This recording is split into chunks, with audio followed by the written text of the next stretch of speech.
សម្រាប់បងប្អូនដែលចូលចិត្តខាងចាក់មួកចាក់ខ្នើយចាក់កាបូបអីហ្នឹងបងប្អូនបងប្អូនមើលវីដេអូហ្នឹងតាមមួយកលេសគឺយល់បងប្អូនអាហ្នឹងអ្នកដែលមានដុំគឺមើលតែមួយផ្លេតគឺយល់ហើយចេះចាក់ដោយខ្លួនឯងហើយថ្ងៃហ្នឹងដែរគឺខ្ញុំនឹងបង្ហាញណែនាំបងប្អូនពីរបៀបចាក់កាបូបយ៉ាងម៉េចឲ្យវាស្អាតណាបងប្អូនចាសម្រាប់ថ្ងៃនេះគឺខ្ញុំបង្ហាញបងប្អូនពីរបៀបចាក់កាបូបរូបប្រាសាទអង្គរវត្តហើយបងប្អូនចាំទស្សនាទាំងអស់គ្នាថាខ្ញុំចាក់កាបូបរូបប្រាសាទអង្គរវត្តហ្នឹងគឺចាក់មិនដើម្បីឲ្យចេញកាឡាអំបោះមកវាស្អាតវាក្លឹបហប់ណែនល្អអញ្ចឹងណាបងប្អូនហើយយើងចាក់ធ្វើមិនឲ្យវាងាយស្រួលហើយនឹងលឿនអញ្ចឹងបងប្អូនអាចមើលវីដេអូហ្នឹងហើយរៀនពីរបៀបចាក់តាមអ្វីដែលខ្ញុំបង្ហាញចាបងប្អូនសម្រាប់ការចាក់រូបអង្គរវត្តឲ្យបានស្អាតគឺយើងអត់ចាក់ពីកំពូលអង្គរចុះមកក្រោមទេគឺយើងចាក់ពីខាងចដើឡើងទៅកំពូលវិញបងប្អូនមានន័យថាយើងចាក់ពីខាងធំទៅខាងតូចអញ្ចឹងណាបងប្អូនបានរូបប្រាសាទអង្គរវត្តដែលស្អាតហើយយើងចាក់បែបនេះទៅគឺវាបានលឿនណាបងប្អូនគឺងាយស្រួលហើយលឿនមែនទែនដោយសារតែអ្វីដែលខ្ញុំប្រាប់ហ្នឹងគឺដំបូងខ្ញុំចាក់ពីកំពូលមកមុនប៉ុន្តែចាក់ហើយវាអត់បានស្អាតហើយវារញ៉េរញ៉ៃស្មុគស្មាញវាចាក់ខុសផងត្រូវផងអញ្ចឹងណាបងប្អូនអញ្ចឹងគឺខ្ញុំរកវិធីឃើញខ្ញុំចាក់ពីខាងចដើមកមុនវិញគឺចាក់អញ្ចឹងគឺវាងាយស្រួលហើយលឿនណាបងប្អូនហើយអត់ខុសទេការហ្នឹងហើយបងប្អូនដំបូងគឺយើងយកអំបោះដោតប្រឆិតពីខាងឆ្វេងមកស្ដាំហើយពីក្រោមឡើងលើអញ្ចឹងណាបងប្អូនហើយសម្រាប់ការខ្វែងមិនចាំបាច់ថាបងប្អូនខ្វែងដូចវីដេអូដែលខ្ញុំបង្ហាញទេវីដេអូដែលខ្ញុំបង្ហាញហ្នឹងគឺខ្ញុំខ្វែងដំបូងគឺពីស្ដាំមកឆ្វេងនេះហើយបានពីឆ្វេងទៅស្ដាំវិញប៉ុន្តែសម្រាប់បងប្អូនអាចចាក់ខ្វែងទៅខាងស្ដាំទាំងអស់ទៅឬមួយក៏ខាងឆ្វេងទាំងអស់អញ្ចឹងណាបងប្អូនដែលធ្លាប់ចាក់រូបដែលដាក់ស៊ុំតាំងនៅតាមអញ្ចឹងអីបងប្អូន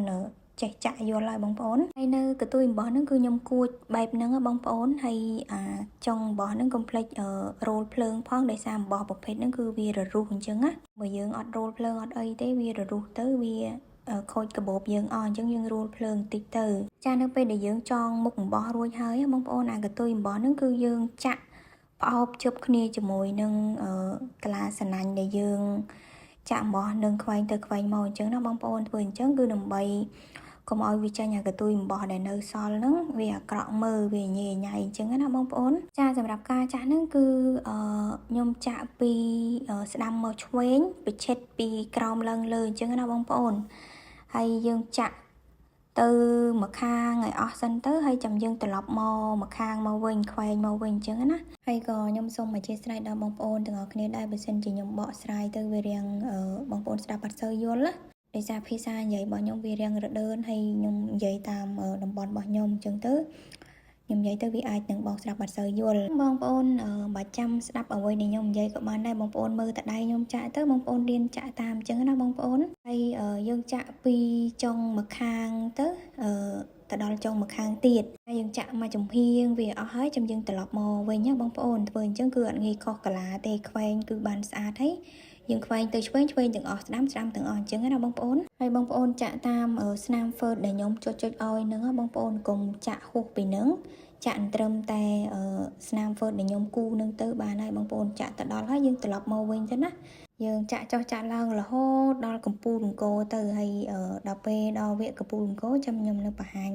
បងប្អូនថាចាក់បែបម៉េចបន្តទៀតយើងមើលមួយរៀនមួយចឹងទៅណាបងប្អូនកុំបខំតែកាលណាបខំពេកគឺយើងធ្វើកាបូបអត់បានស្អាតទេហើយវាទៅជា stress ខ្លួនឯងវិញមួម៉ៅខ្លួនឯងវិញចឹងណាយើងបងប្អូនយើងធ្វើតាមសម្រួលណាបងប្អូននេះបន្ទាប់ពីខ្ញុំចាក់ពីចុងម្ខាងទៅដល់ចុងម្ខាងហើយណាបងប្អូនគឺយើងចាក់ត្រឹមតាស្នាមហ្វឺតដែលខ្ញុំគូទៅបានហើយអានេះគឺជាកាឡានៅខាងក្នុងខាងខុសបងប្អូនគឺមើលទៅក៏វាស្អាតតែវាអត់រញ៉េរញ៉ៃចឹងណាបងប្អូនហើយបងប្អូនចាក់តាមវិធីដែលខ្ញុំបង្ហាញហ្នឹងគឺមិនថាកាឡាខាងក្នុងក៏ដោយខាងក្រៅក៏ដោយគឺស្អាតទាំងសងខាងចាបន្ទាប់ពី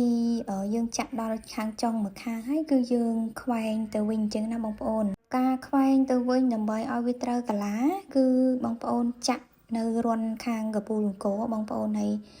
យើងចាក់ពីឆ្វេងទៅស្ដាំវិញរន្ធខាងលើគឺយើងចាក់ខាងស្ដាំហើយសម្រាប់រន្ធ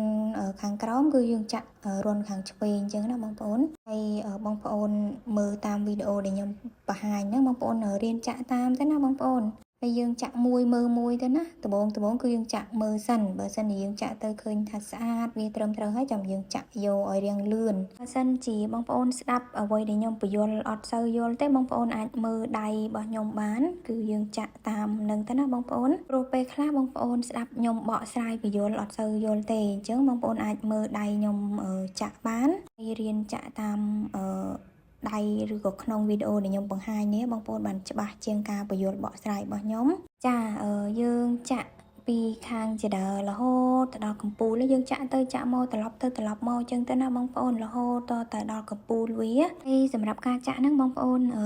យកដៃទាញបោះឲ្យរាងរឹតបន្តិចមកកុំឲ្យវារឹតខ្លាំងពេកបងប្អូនមកល្មមកកុំឲ្យធូរពេកហើយក៏រឹតពេកនិយាយទៅយើងចាក់រឹតទាញវាមើលមកល្មមទៅមកសំរុំឲ្យវាធ្នេរបស់មើលយើងវាស្អាតដែរបងប្អូនបើកាលណារឹតពេកវាអាចទៅជាដាច់កាឡាសណាញ់ហើយបើធូរពេកវារបស់យើងអត់ស្អាតកាឡាក្បោបរបស់យើងអត់ស្អាតចឹងណាបងប្អូនហើយរបៀបចាក់ហ្នឹងគឺដំបូងយើងត្រូវចាក់រូបអង្គរវត្តឲ្យរួចរាល់ស្រេចជាមុនសិនយើងកុំចាក់លេឡំច្បោកច្បល់គ្នាយើងចាក់រូបអង្គរវត្តឲ្យរួចមួយសិនបន្ទាប់មកចាំយើងឈានដល់ការចាក់ដើមត្នោតឬមួយក៏ដើមឈើអីផ្សេងទៅណាហើយបន្ទាប់ពីយើងចាក់ដើមត្នោតចាក់អីរួចហើយចាំយើងចាក់អំបោះពោះសាច់យើងចាក់ផ្ទៃពោះសាច់ណាចាក់ផ្ទៃរបស់វាហើយក្រោយពីចាក់ផ្ទៃរបស់វាហើយ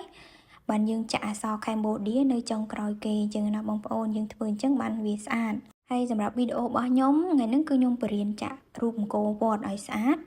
ហើយនៅវីដេអូបន្ទាប់ទៀតគឺខ្ញុំនឹងបរៀនចាក់ដើមត្នោតណាបងប្អូនចាហើយក្រោយមកគឺខ្ញុំនឹងចេញវីដេអូបង្ហាញពីរបៀបចាក់ផ្ទៃចាក់អីតាមអណ្ដាប់ដោយតាមវគ្គតាមឃ្លាអញ្ចឹងណាបងប្អូនជាចុងក្រោយខ្ញុំក៏សូមខន្តីអភ័យទោសចំពោះបងប្អូនដែលកំងពុំយកទៅរៀនចាក់ហើយខ្ញុំមិនទាន់បានផ្ញើវីដេអូពីរបៀបបរៀនចាក់ជូនឬក៏ចេញវីដេអូជូនណាសូមអធិស្ឋានហើយនឹងរងចាំដោយការអត់ធ្មត់ណាបងប្អូនដោយសារខ្ញុំតនេបានតែពេលយប់បងប្អូនខ្ញុំឆ្លៀតធ្វើពេលយប់ឲ្យបន្តិចម្ដងខ្ញុំនឹងចេញវីដេអូរហូតដល់របៀបដែលយើងភ្ជប់កាបូបអញ្ចឹងណាបងប្អូនអញ្ចឹងបងប្អូនសូមរងចាំបន្តិចណាបងប្អូនចាអរគុណច្រើន